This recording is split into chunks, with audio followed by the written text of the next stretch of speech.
Yes, ready. 90 watts per minute newspaper start. 2024 के चुनाव राम मंदिर निर्माण के बाद होंगे, जिसमें हिंदू राष्ट्रवादी मतदाताओं के नेता के तौर पर मोदी को चुनौती देना और कठिन हो जाएगा।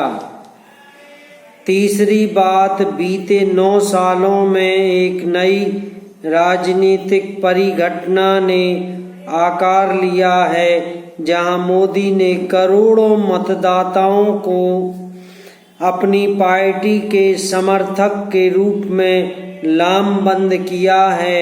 वहीं उनकी हाइपर एक्टिव राजनीति ने प्रतिरोध की भी लहरें पैदा की हैं। 2019 में इस प्रतिकार की राजनीति ने आकार ग्रहण किया था और अब वह बलवती हो गई है। जिन राज्यों में भाजपा का कांग्रेस से सीधा मुकाबला है, वहां प्रतिरोधी ताकतें राहुल गांधी का समर्थन कर रही हैं। शाहीन बाग और किसान आंदोलन ने अनेक सरकार विरोधी प्रदर्शनों को ताकत दी है।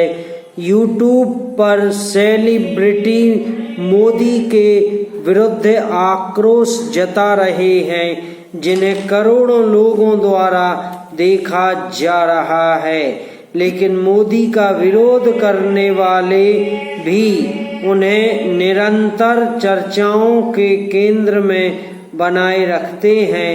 चौथी बात यह कि गत 9 सालों में सेकुलरिज्म के लिए वोट मांगने की प्रेरणा क्षीण हुई है।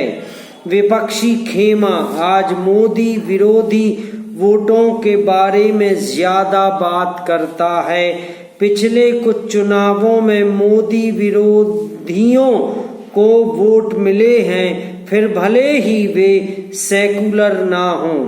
एक दशक से अल्पसंख्यकों का बड़ा वर्ग मोदी को हराने के लिए वोट डाल रहा है, पर यह स्थिति भाजपा के ही पक्ष में जाती है। पैरा।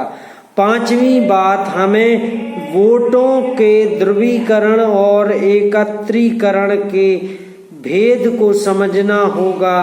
भाजपा बंगाल और कर्नाटक में भले हार गई हो, लेकिन वहां उसने अपने विचारधारागत आधार को मजबूत किया है। आडवाणी के नेतृत्व में भाजपा ने वोटों का ध्रुवीकरण होते देखा था, लेकिन सत्ता में आने के बाद मोदी अधिक साहसी व तेज तर्रार साबित हुए हैं। उन्होंने आक्रामकता से नेहरूवादी विरासत को ललकारा और अपनी पार्टी के राष्ट्रवादी रुख को मजबूती से स्थापित किया। मोदी ने राजनीति को उस मुकाम पर ला दिया है जहां हर चुनाव हिंदू वोटों के एकत्रीकरण की आजमाइश बन जाता है। छठी और अत्यंत महत्वपूर्ण बात यह कि कर्नाटक चुनावों का भले 2024 पर सीधा असर ना पड़े, लेकिन उसने भाजपा को सशक्त संदेश दिया है।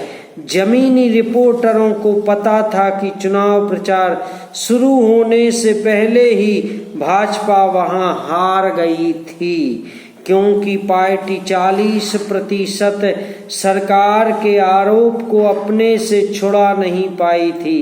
भ्रष्टाचार का मुद्दा फ्लोटिंग वोटर्स को प्रभावित करता है। मोदी न खाऊंगा न खाने दूंगा की बात कहकर राष्ट्र नायक बने थे। कर्नाटक में ये स्लोगन चौपट हो गया।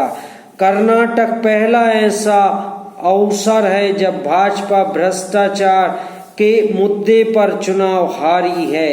कांग्रेस का जो हाल 2012-13 में हुआ था, उससे बचने के लिए कर्नाटक का सही पाठ पढ़ना जरूरी है। पैरा। संसद एक भवन भर नहीं है, वह परंपराओं, मूल्यों, नियमों का प्रतिष्ठान भी है।